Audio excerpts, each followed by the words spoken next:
हाँ, 18वां प्रकरण है, सूत्र 80।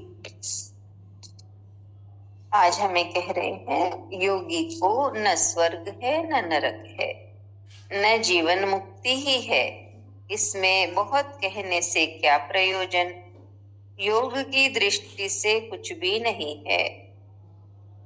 इसमें बता रहे हैं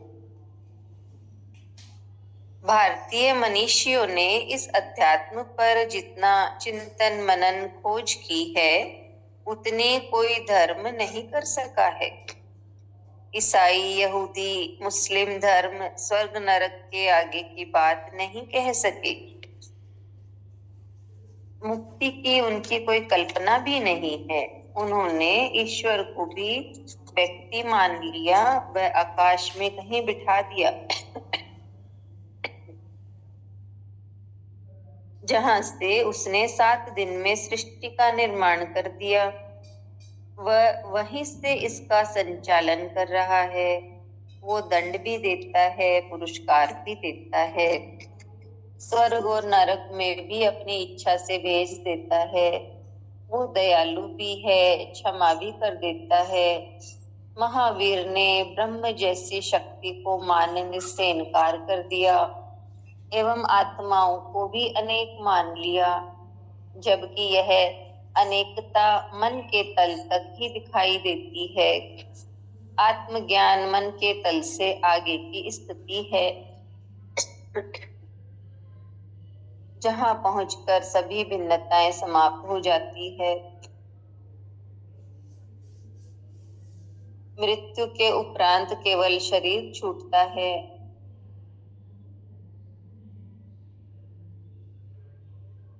फिर से पढ़ती हूँ। आत्मज्ञान मन के तल से आगे की स्थिति है, जहां पहुंचकर सभी भिन्नताएं समाप्त हो जाती है।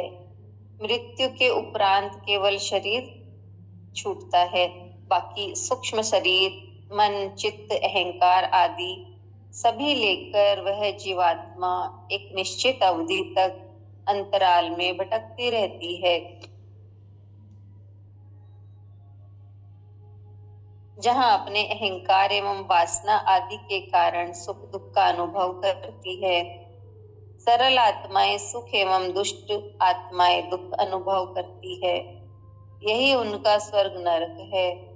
ये स्वर्ग और नरक चित्त की ही दशाएं हैं, जो प्राथमिक चरण है। मुक्ति इनसे पार की अवस्था है। योग केवल आत्मा को ही मानता है। अष्टावक्र जी कहते हैं कि ये सृष्टि भ्रम है, स्वर्ग नरक जीवन मुक्ति सभी भ्रम है, जो अज्ञान के कारण अहंकार वासना के कारण प्रतीत होते हैं, अतः सभी मिथ्या है। स्वर्ग नरक भी वासना है एवं वासना एवं जब अहंकार और वासना समाप्त हो जाते हैं तो केवल आत्मा ही शेष रहती है और वही सत्य है। अन्य सभी भ्रांतियां हैं। वासना एवं अहंकार से मुक्त पुरुष ब्रह्म ही है। बीच की स्थिति स्वर्ग नरक आदि वासना का ही फैलाव मात्र है। यह कोई उपलब्धि नहीं है। संपूर्ण सृष्टि का आरंभ और अंत यही ब्रह्म है।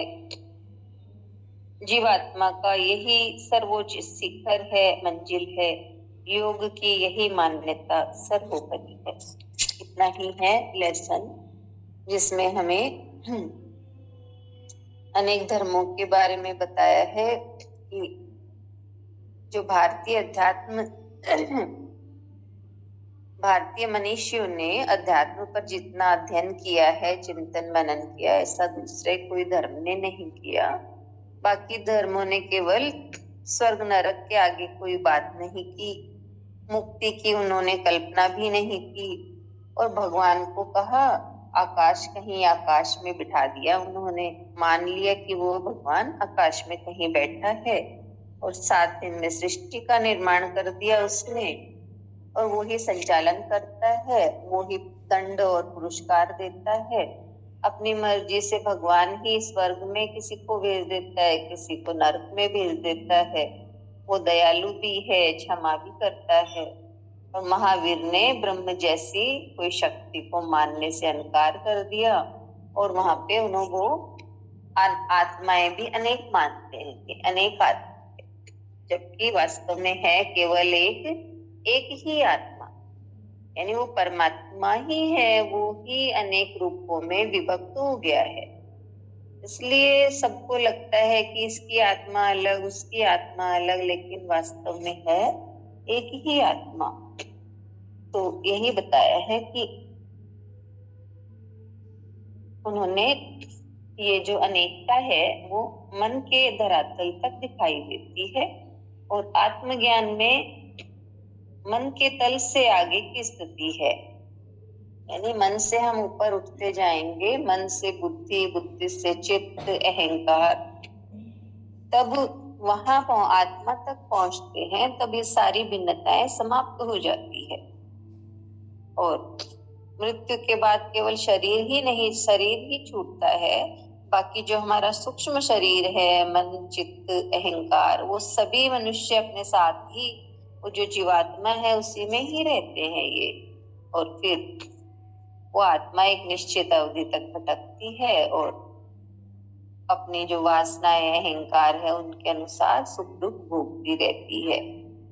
और जो कहा कि यही स्वर्ग और नरक है, और ये जो स्वर्ग नरक कहा चित्त की दो दशाएं हैं, तो ये तो क्या है, प्राथमिक चरण है, मुक्ति इनसे पार की अवस्था है, यानी सुख दुख भोग रहे हैं, ये स्वर्ग नरक, ये चित्त की दशाएं, ये तो शुरुआती स्टेज है, मुक्ति इनसे परे है।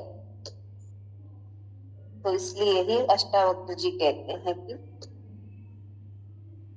कि स्वर्ग नरक, जीवन मुक्ति सभी ब्रह्म है, ये जो अज्ञान के कारण, अहंकार, वासना के कारण लगते हैं, ये सब मिथ्या है। स्वर्ग नरक भी वासना है, और जब वासना और अहंकार समाप्त हो जाते हैं और केवल आत्मा शेष रहती है, वो ही सत्य है। तो इस तरह से हमें बताया हरि जी ने। नविता बताएं। हरिओम। आज के सूत्र का साथ यही है कि जैसे कि ज्ञानी या योगी जिसे कहें, वो केवल एक आत्मा को जानता है, मतलब एक आत्मा का ही फैलाव है, सारे अनेक है ही नहीं, एक ही है। पर जैसे कहा कि मन की धरातल पे, शरीर की धरातल पे, और ये चीजें हम जानते हैं तो उतना ही हम समझ पाते हैं। तो उसके आधार पे कहा कि जितना मनन हमारे मतलब भारतीय मनुष्यों ने किया है, उतना और किसी धर्म में हुआ ही नहीं है, इसका चिंतन मनन अध्यात्म पर। तो जो भी स्वर्ग नरक इनकी बातें कर रहे हैं, तो वो भी मन के धरातल पे ही कर रहे हैं, मतलब मन के पार है आत्मा की स्थिति, वो योग की स्थिति। तो यहाँ पे बस वो वहां तक जाना नहीं है, समझा नहीं है, तो बस उन्होंने सोचा कि ईश्वर तो मतलब एक व्यक्ति जैसा मान लिया, या फिर आकाश में कहीं बैठा दिया जहां से वो सृष्टि का निर्माण कर रहा है और उसका संचालन कर रहा है।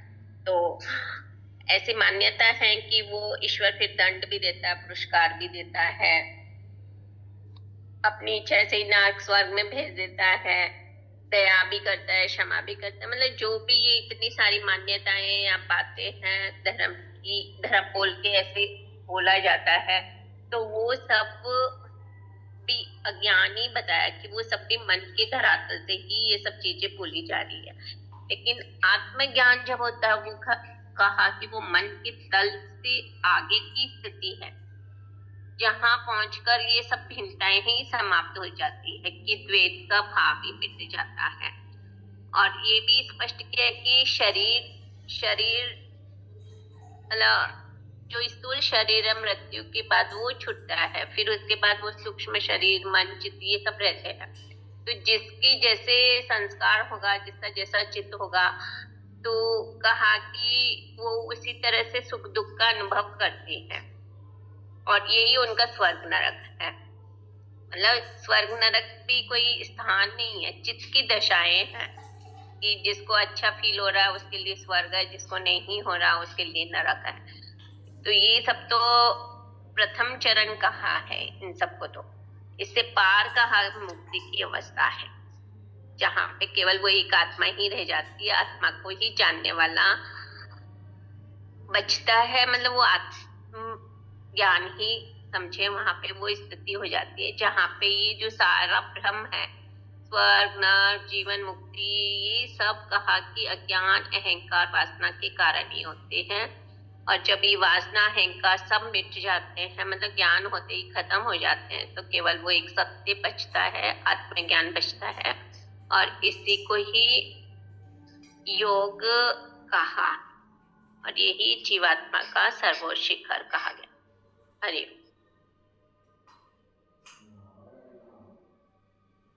हाँ, बहुत अच्छा, बहुत सुंदर। किरण आंटी, आप बताएंगी? जय गुरुदेव दीदी। जय गुरु। जो संसार में भ्रांतियां प्रचलित है ना, उसके बारे में गुरुदेव ने हमको बताना चाहा है।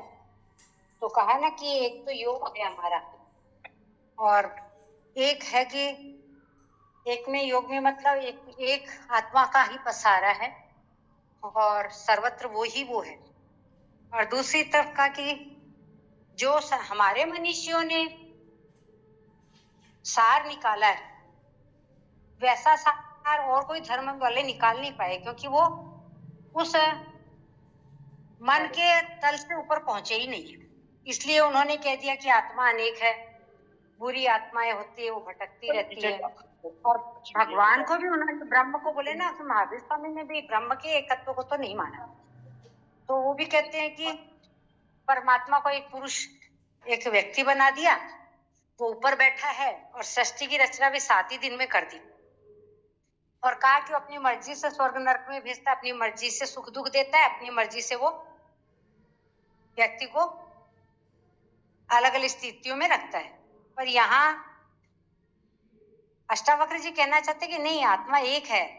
अभी ये मन के धरातल तक ही है, उससे ऊपर जब चित्त अहंकार बोले ना, उन सबसे उठ के जब आत्मा वाला तल्ला है, वो 5वां तल्ला है, उस 5वें तल्ले पर जब तक नहीं पहुंचेगा, तो पंचम सुर का कोई गाना, उसका गीत अंदर का निकलेगा नहीं। वो संगीत जो पंचम स्वर में है और किसी में नहीं है। तो जब वो अपने पूर्णत्व को प्राप्त कर लेता है, आत्मा भाव में स्थित हो जाता है ना, तब वो जान पाता है कि आत्मा भी अलग अलग नहीं है।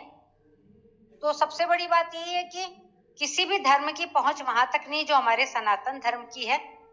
और ये इतनी सारी भ्रांतियां फैला देते हैं कि आदमी उनमें अटक के रह जाता है, और अपने उस सर्वोच्च अवस्था को न समझ पाता है, ना उसकी तरफ फिर प्रयाण करता है।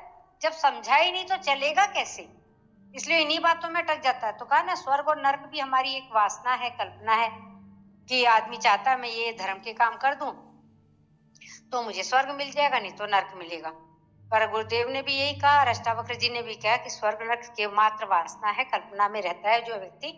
और जो यदि धार्मिक कार्य भी कर रहा है और वासना के वशीभूत होकर कर रहा है, तो फिर है ना, वो अपनी आत्मभाव की स्थिति तक नहीं जाएगा। ऐसे तो गुरुदेव ने कहा, करा हुआ तो कभी बेकार नहीं जाता है, परंतु जो तुम्हारा ध्येय है, आत्मभाव को पाना, अपने आप को जान पाना और ब्रह्म में लीन हो जाना, वो अवस्था तो तभी होगी जब तुम आत्मा के एकत्व को समझोगे। एको ब्रह्म द्वितीयो नास्ति, इस भाव को तुम पकड़ के जब चलोगे, तो तुम्हारे अंधेरे छटते जाएंगे, भ्रांतियां खत्म हो जाएगी। गुरुदेव ने एक वाणी लिखी ना, लंका जली पर शंका न जली। तो हमारे मन में शंकाएं रहती है कि ये धर्म सही है, ये सही है, इन्होंने ये बोला, सूफी मत ने ये बोला। तो हमको गुरुदेव ये कहना चाहते हैं, मत मतांतर में मत फंसो, सीधा रास्ता है, उसी रास्ते पे चलो, पथ पे चलो, मत में मत आओ बस। और जब हम सही रास्ता पकड़ लेते हैं तो हमें वो परमात्मा तक पहुंचाता है। और यही फिर सिद्ध होता है कि एक परमात्मा ही है, उसी का सर्वत्र पसारा है, और आत्मा और परमात्मा अलग नहीं है, भिन्न है। जय गुरुदेव जी। हाँ, बहुत सुंदर, बहुत